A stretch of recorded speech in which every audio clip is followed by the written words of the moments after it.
明明公司快倒闭了，或者股市暴跌，你是不是也见过那种人？周围的人都在哀嚎，他却面不改色地在一旁喝咖啡，维持着自己的步调，仿佛活在另一个次元。你可以不同意，但你肯定在某个时刻见过这种场景。关于如何解决情绪内耗，你正在做的最致命的错误，就是大众习以为常的努力压抑并控制情绪。表面上看，压抑情绪是在维持冷静，但脑科学和心理学证明，这其实是一个极其危险的陷阱。那些在崩溃瞬间依然屹立不摇的人，并非天生冷血，也不是被切断了感情神经，他们只是在底层操作系统上运行着一套跟你完全相反的机制。这不是不可触及的天赋，而是任何普通人从当下这一秒就能开始安装的大脑代码。今天我把这套系统拆给你看，顶级高手的脑子里究竟装了哪6个反直觉的认知插件？第一，完美区分想法和事实，这是拉开普通人与顶级高手差距的最核心认知。试想一个微观场景，主管皱着眉头从走廊走过，普通人的大脑立刻警铃大作，我是不是做错了什么？他是不是在生我的气？我该不会被裁掉吧？心跳加速，冷汗直冒，你白白承受了2个小时的极大压力。但后来一问，主管只是肚子不舒服，跟你一点关系都没有。这是什么情况？科学界将其称为剧情幻觉陷阱。普通人会把大脑里的想法等同于已经发生的事实。主管皱眉，这是事实，但他生你的气，这只是你的解读，是你脑子里边造出来的剧本。巨大压力的来源往往根本不是客观事实，而是你的解读。极度冷静的人极少被剧本困住，因为他们不轻易相信自己的大脑，他们把想法看作天气预报。预报说明天下雨，真的会下吗？不知道。很多人看了预报，就像已经被淋湿了一样，心情沉重，取消约会。而高手只把预报当参考，可能会下雨，那我带把伞吧，不在上面多消耗任何情绪。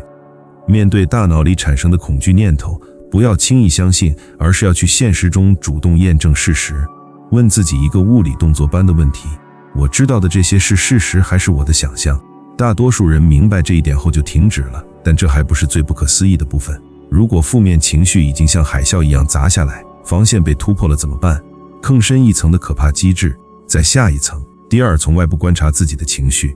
你有没有过这种微观挫败感？明明知道不该这样发脾气，还是停不下来。明明把事情搞砸了，想振作，却被挫败感死死按在泥潭里。这并不是单纯的意志力薄弱，而是因为你把自我和情绪死死地绑定在了一起。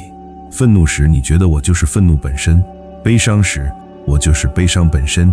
但顶级高手的大脑里养着一个监控观察者，他们能完美剥离自我与情绪，在内心开启观察者模式。手头的事失败了，几个月的心血全泡汤。普通人会想，我是个废物，我不行，一切都完了。情绪念头和自我搅成一锅粥。而冷静的人会怎么做？他们会像观察天气一样观察自己。我现在感受到了强烈的挫败感，胸口闷闷的，这种情绪大概会持续个1-2天吧。他们感受着情绪，但绝对不被情绪的漩涡卷走。就像隔着玻璃窗欣赏暴雨，你感受到了雨的存在，但你绝对不会被淋湿。你现在可能在想，如果在崩溃边缘，我怎么可能瞬间灵魂出窍去观察？老实说，我自己也不是每次都能做到，但每次只要成功抽离过一次，结果都不一样。反直觉的是，当情绪被当作客观资料去盯着看时，他就像个闹脾气的小孩，父母平静地看着他，他自己反而就安静下来了。情绪的强度会大幅减弱。当你停止了情绪的内部燃烧，外部的刀子飞过来时，你又该怎么回击？来看第3个反直觉的机制。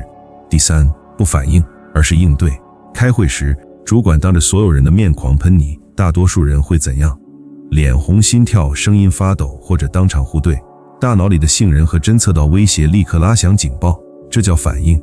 反应就像自动贩卖机，外界投进一个刺激硬币，你自动调出一个情绪饮料，完全被本能牵着鼻子走。但极度冷静的人，他们关掉了自动反击的本能，他们只应对。同样被骂得狗血淋头，他表情纹风不动，平静地说，了解，我会这样改进这部分。干净利落，周围的人无不倒抽一口凉气。秘密就在于他在情绪和自己之间以硬生生切出了一个停顿的一拍。应对就像餐厅的厨房，订单来了，主厨不慌不忙地看食材、选做法、抓时机，然后再下锅烹调。当你被批评时，深呼吸3秒钟，在脑子里问：现在怎么应对对我最有利？听到这里，你脑子里可能在抗拒，难道任由别人骑在头上吗？别急，这正是核心误区所在。慢半拍不是懦弱退缩，而是为了创造极其宝贵的缓冲空间，看清局势，从而做出对自我最有利的选择。这是夺回主动权的猎人思维。这一层看懂了，但真正决定长期结果的是下一层。为什么有些人明明跟你做着一样的工作，你到了晚上精疲力竭只想躺平，他却依然充沛自在？第四，像管理手机电量一样管理能量，这是一个极度功利却又无比真实的算账逻辑。你的精力不是无限的泉水，而是每天满格的手机电池。普通人从早到晚都在随意挥霍能量，上班路上闷闷不乐，在社群里跟陌生人比战，无休止的比较与担心。等到真正需要解决核心问题时，账户里的电量已经清零，脑子彻底停摆了。顶级高手是极端的能量守财奴，他们主动建立了一道能量防火墙。地铁上有人踩了你的脚，连句道歉都没有，普通人能在心里骂上10分钟，火冒三丈，能量就这样白白流失，这有多没效率？高手呢？一笑置之，他可能很赶吧，3秒钟翻篇，连一滴能量都不浪费。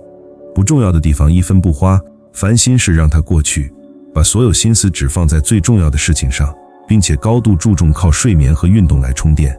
但这看似理性的策略似乎有个漏洞，如果这消耗你能量的麻烦也是你根本躲不掉的客观现实，该怎么办？这就引出了第5个代码。第5，不把能量花在无法控制的事情上。天下雨了，一个人仰头对着老天大吼：为什么偏偏今天下雨？真是烦躁，心情整个坏掉，但雨还是继续下。而另一个人直接撑开了伞。一天之中，你有多少次因为天气、塞车、别人的情绪，甚至公司的气氛而抓狂？冷静想想，这些你能改变吗？不能。我们承受的压力超过一半，都是在为没办法改变的事情烦恼，这只会白白消耗大量精力。真正冷静的人，面对世界有一套冷酷的过滤程序。这件事，我能改变吗？一旦确认是无法改变的事物，最反直觉的做法是立刻接受并彻底放手，不做任何纠缠。主管做了一个极其愚蠢的决定，普通人聚在一起愤愤不平地抱怨，能量耗光却毫无建树。高手怎么想？这决定不合我意，但我改变不了。那在这情况下，我能做到最好的是什么？然后马上付诸行动，去找替代方案，去提升实力，将全部筹码只压在自己能控制的区域里，然后立刻动手。看似是妥协，实际上这是现实世界里最高效的破局法。第6，看大局，拉长时间轴。最后也是最能稀释现实痛苦的底层逻辑。你是不是常常觉得今天被主管骂了，这个月业绩没达标，感觉人生都要完蛋了？这是因为你的时间轴极短，当你的视距只有1天1周时，每一个微小的波动都像是决定人生走向的生死关头。想象一下，你在爬山，半山腰被石头绊倒，膝盖磕破，那一刻超痛，你火大又郁闷，但这只是因为你卡在这微小的局部里。当你爬到山顶往下看，那颗绊倒你的石头还看得到吗？看不到了，眼前只有整片风景。顶级高手始终保持着这种从山顶俯瞰的大局视角。公司里没升职，旁边的同事升了，普通人会整个垮掉。我不被认可，我彻底没用了。但看大局的人知道，整个职场生涯长达30年、40年，这只是一场长期的赛局。现在的失败，放在5年、10年后的画布上来看，不过是一个微小的小点。至少在我的经验里，当你把眼前的失业、失恋放进10年的尺度去审视，那股要把你逼疯的窒息感瞬间就被稀释了。犯错也没关系，慢一点也没关系，方向对了，你最终就会到达。这6套底层代码完美区分想法和事实。从外部观察情绪，不反应而应对，管理能量，专注可控区域，拉长视角看大局。并不是要叫你变成一个毫无感情的机器，而是将你卡住的那套崩溃系统拆解开来，重新安装一套高效的防御机制。不要再陷入明明知道却做不到的低级羞耻里了。这不是你意志力出了问题，而是你一直没有找到正确的控制切口。下次当情绪风暴来袭，不要试图去硬扛，深呼吸3秒钟，在自己和情绪之间留出一点空间。你不需要战胜它，你只需要看清它，把控制权重新拿回自己的手里。我是 Skyler，我们下期再会。